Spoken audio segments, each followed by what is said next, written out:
bukanlah warisan, melainkan titipan daripada pendahulu yang pada gilirannya akan kita serahkan kepada generasi penerus. Oleh karena itu, wajib kita jaga dengan sepenuh jiwa raga dan kita bangun dengan segenap kemampuan dilandasi prinsip yang visioner, maju, dan modern. Perebutan pengaruh antara kekuatan militer Tiongkok dengan Amerika Serikat di wilayah perairan Laut Cina Selatan terus bergejolak. Tiongkok hingga saat ini masih berupaya memperbesar klaimnya terhadap wilayah perairan Laut Cina Selatan. Bahkan klaim Tiongkok yang kerap kali pamer kekuatan militer di wilayah perairan yang berbatasan langsung dengan wilayah perairan Natuna Utara Indonesia itu telah membuat gerah sejumlah negara di kawasan Asia dan Asia Tenggara.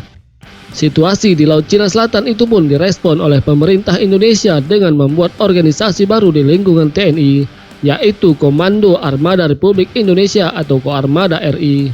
Pemerintah Indonesia telah membuat benteng pertahanan baru dengan membentuk kekuatan militer, yaitu Komando Utama Koarmada RI yang akan mensinergikan kekuatan TNI Angkatan Laut mulai dari Koarmada 1 yang saat ini bermarkas di Jakarta dan bertanggung jawab atas pembinaan dan operasional wilayah perairan barat Indonesia, Koarmada 2 yang bermarkas di Surabaya dan bertanggung jawab di wilayah perairan tengah Indonesia, dan Koarmada 3 yang bermarkas di Sorong, Papua dan bertanggung jawab di wilayah perairan timur Indonesia.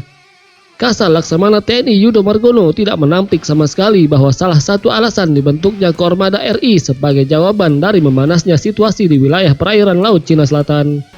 Saya kira ini sudah paham semuanya lah, bukan rahasia lagi. Di antaranya itu konflik di LCS, karena travel spotnya di wilayah barat adalah Laut Natuna, Selat Malaka, Selat Singapura, kemudian perbatasan dengan India, dan di timur ada di Ambalat, Pasifik, kemudian di Laut Arafuru. Sehingga dengan adanya berbagai tantangan-tantangan ini, Koarmada RI dibentuk, kata Kasal Laksamana TNI Yudo Margono di Dermaga Koarmada 1 Pondok Payung, Jakarta Utara pada Kamis 3 Februari 2022.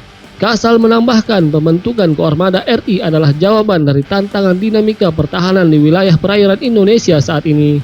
Menurut Yudo, sebagai bangsa yang dianugerahi wilayah kepulauan yang sangat luas, maka membangun kekuatan maritim adalah sebuah kewajiban yang harus dilakukan.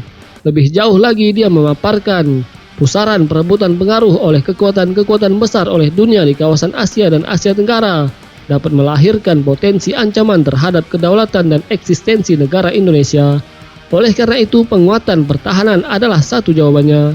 Dengan berlatar belakang perkembangan lingkungan strategis tersebut, maka pembangunan kekuatan pertahanan laut Indonesia harus didasari pada prinsip yang visioner, maju dan modern dengan tetap mengacu pada keselarasan dari ketiga pilarnya, yaitu pembangunan SDM, alutsista dan organisasi.